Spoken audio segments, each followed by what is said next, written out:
Dilihat dari segi objek material, pengayaan materi atau substansi mata kuliah pendidikan Pancasila dapat dikembangkan melalui beberapa pendekatan, di antaranya pendekatan historis, sosiologis, dan politik. Sementara dilihat dari segi objek formil, pengayaan materi mata kuliah pendidikan Pancasila dilakukan dengan pendekatan ilmiah, filosofis, dan ideologis. Materi perkuliahan dikembangkan dari fenomena sosial untuk dikaji dan ditemukan solusinya yang rasional dan bertanggung jawab sesuai dengan nilai-nilai Pancasila oleh mahasiswa. Dengan demikian, kesadaran sosial mahasiswa turut serta dalam memecahkan permasalahan-permasalahan sosial. Hal ini akan terus bertumbuh melalui mata kuliah pendidikan Pancasila. Pada gilirannya, mahasiswa akan memiliki argumentasi bahwa mata kuliah pendidikan Pancasila bermakna penting dalam sistem pendidikan tinggi di tanah air. A. Pancasila sebagai ideologi negara dalam masa pemerintahan Presiden Soekarno. Pada masa pemerintahan Presiden Soekarno, Pancasila ditegaskan sebagai pemersatu bangsa. Penegasan ini dikumandangkan oleh Soekarno dalam berbagai pidato politiknya dalam kurun waktu tahun 1945 sampai dengan 1960. Namun seiring dengan perjalanan waktu, pada kurun waktu 1960 sampai 1965, Soekarno lebih mementingkan konsep Nasakom atau nasionalisme, agama, dan komunisme sebagai landasan politik bagi bangsa Indonesia. B. Pancasila sebagai ideologi dalam masa pemerintahan Presiden Soeharto. Pancasila dijadikan sebagai asas tunggal bagi organisasi politik dan organisasi kemasyarakatan. Periode ini diawali dengan keluarnya TAP MPR nomor 2 tahun 1978 tentang pemasyarakatan nilai-nilai Pancasila. TAP MPR ini menjadi landasan bagi dilaksanakannya penataran P4 bagi semua lapisan masyarakat.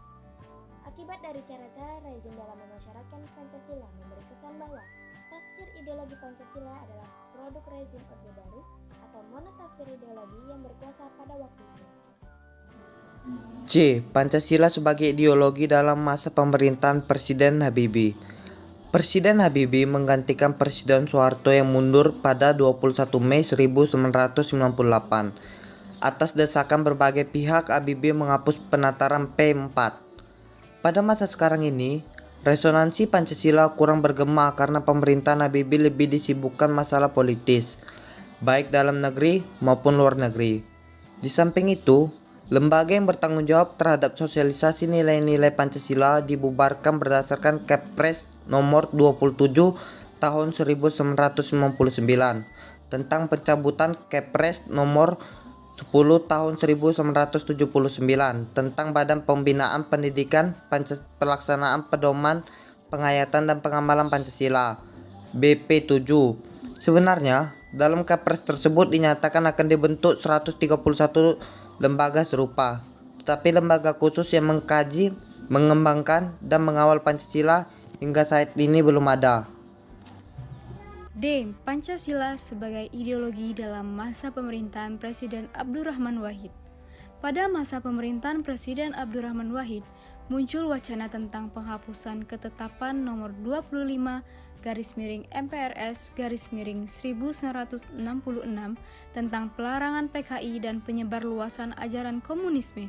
Di masa ini, yang lebih dominan adalah kebebasan berpendapat, sehingga perhatian terhadap ideologi Pancasila cenderung melemah. E. Pancasila sebagai ideologi dalam masa pemerintahan Presiden Megawati. Pada masa ini, Pancasila sebagai ideologi semakin kehilangan formalitasnya dengan disahkannya Undang-Undang Sisdiknas nomor 20 tahun 2003 yang tidak mencantumkan pendidikan Pancasila sebagai mata pelajaran wajib dari tingkat sekolah dasar sampai perguruan tinggi. F. Pancasila sebagai ideologi dalam masa pemerintahan Presiden Susilo Bambang Yudhoyono. Pemerintahan SBY yang berlangsung dalam 2 periode dapat dikatakan juga tidak terlalu memperhatikan pentingnya Pancasila sebagai ideologi negara. Hal ini dapat dilihat dari belum adanya upaya untuk membentuk suatu lembaga yang berwenang untuk menjaga dan mengawal Pancasila sebagai dasar negara, serta ideologi negara sebagaimana yang diamanatkan oleh Kepres nomor 27 tahun 1999. Suasana politik lebih dikenal banyak dengan ditandai dengan pertarungan politik untuk memperebutkan kekuasaan atau meraih suara sebanyak-banyaknya dalam pemilu.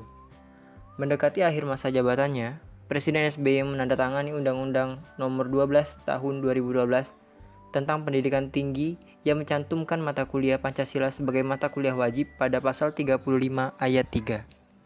Sumber sosiologis Pancasila sebagai ideologi negara. A. Sila ketuhanan yang Maha Esa dapat ditemukan dalam kehidupan beragama masyarakat Indonesia dalam berbagai bentuk kepercayaan dan keyakinan terhadap adanya kekuatan gaib. B.